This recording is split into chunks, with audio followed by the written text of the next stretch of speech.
Myron Sanovich, my longtime friend and Beaver County attorney, a graduate of Western Beaver, the School of Hard Knocks. You got to tell us these stories about working the farm, and I look forward to these. I always say, please tell me more of those stories working the farm. Go ahead. All right, well, I've been a resident of Beaver County my entire life, and I went to Western Beaver High School. I went to Duquesne University undergraduate, and I went to Ohio Northern University Law School. Okay. But I learned the value of hard work on that farm. We had probably 30 head of whiteface. We had land-raised pigs. We had chickens, and also we had a lot of fruit. So I spent a lot of time during the summers working rather than having a good time, playing baseball or doing something. He worked very hard, and he learned at a young age, how much hard work really can take you places, and it has taken him to some amazing places. But what I love is the fact we have a lot of friends from Midland, and many of them Serbian, and how he would talk about Serbian Christmas and how they would come to get their pork, as in their pig, for the holiday, and how that was such a busy time for him and his dad.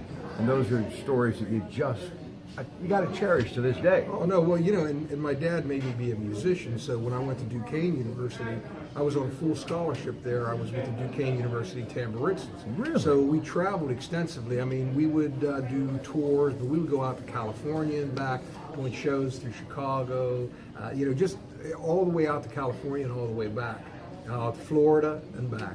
So during college, I spent a lot of time traveling.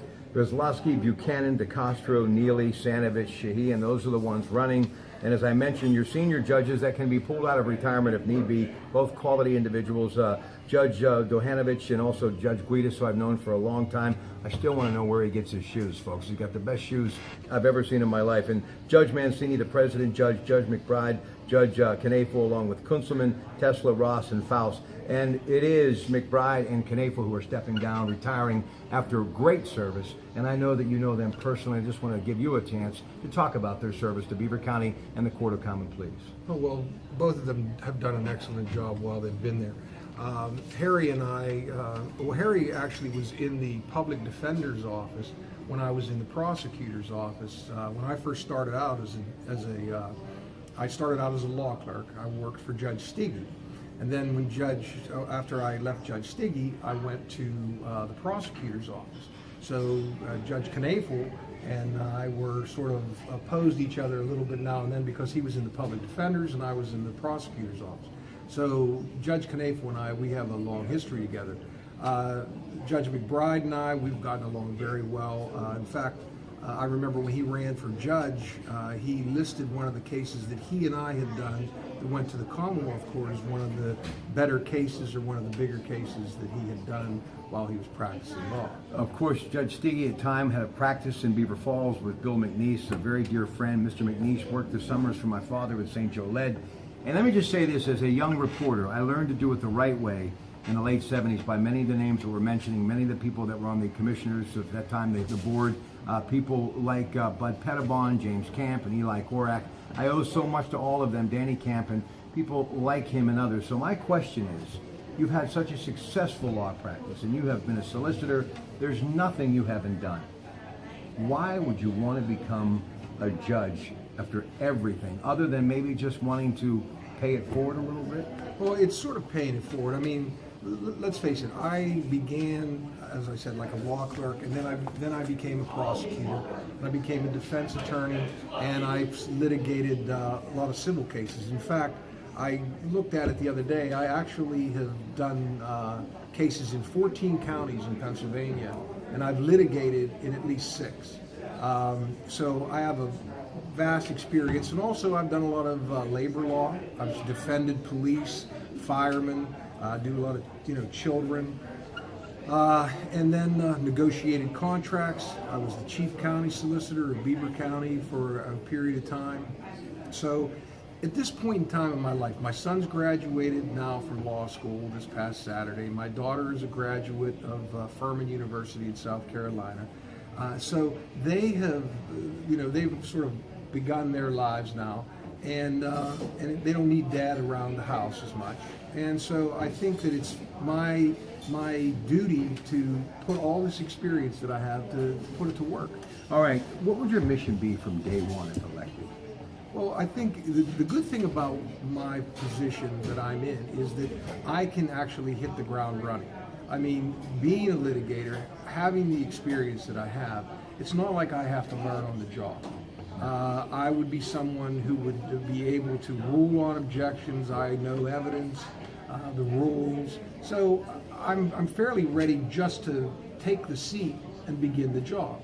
Now, I know they have what they call little judges college or whatever it is that you go to for a couple of weeks before you start. But I think with my vast experience, I'm able to, I'm able to just hit the ground running. So what have you learned while running for judges, for judge in your beloved Beaver County? What have you learned out there? Well, I've learned that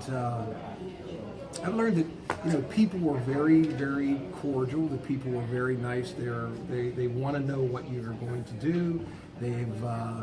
I have a great outpouring of grassroots support for my campaign. Realize that when I became a judge, or when I became an attorney, I did it so that I could help people. That was my idea. I really believed I was going to be a politician at first. I was a political science major. I was on their honors system there. I was one of very few picked to begin their master's degree while they were doing your undergraduate. So I worked with Congressman Moorhead then, and I thought, well, I'm going to do this, and I'm going to be able to help people here. But whenever I went to law school, I decided that I would be able to help people better by being an advocate for them.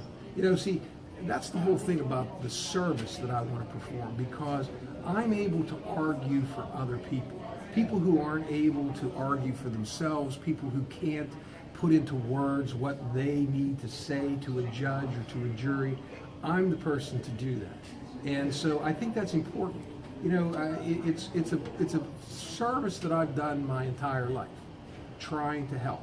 And that's the same thing I want to do when I get on the bench. Well, you answered my next question, what makes a good common pleas judge, so we've taken care of that. But in closing, let's talk about the biggest issues that the county faces right now. And Debbie and I were talking obviously about the drug problem, that being one.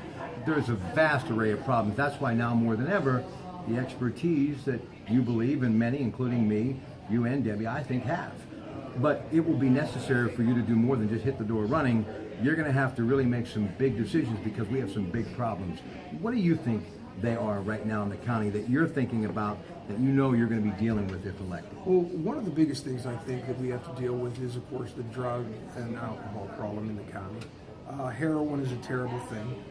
But I also believe that rather than placing everyone in jail, because you understand that my practice has been devoted to defending many of these people who are heroin addicts, and I just see them as people who have had to go through a lot of suffering. So my position would be, and Judge Sasanowski in Allegheny County has a diversion program. They have what they call a drug and alcohol court. So what happens is a person violates the law with drugs or whatever, but what they do is we place them in a program, a diversion program, where they're sentenced, but what they do is, rather than have to go to jail, they go into a program where they get drug, alcohol, counseling. And they come back to court every so often. I think they do it once a month, maybe in Allegheny County, maybe once every 2 months, and they get tested. If they're clean and they're going through the program like they're supposed to, because they're supervised by adult probation, then what happens is they don't go to jail. But this way you're creating a situation where you have a productive individual rather than, like, say, citizens having to pay.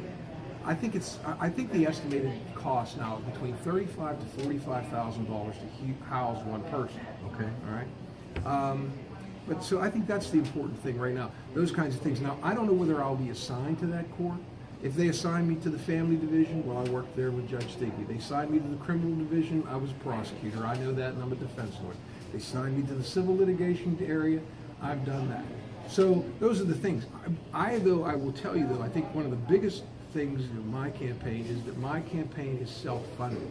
I've accepted no money from any individuals, from any attorneys, any corporations, anybody out there who would say that Myron Sinovich owes them something now when I get on the bench.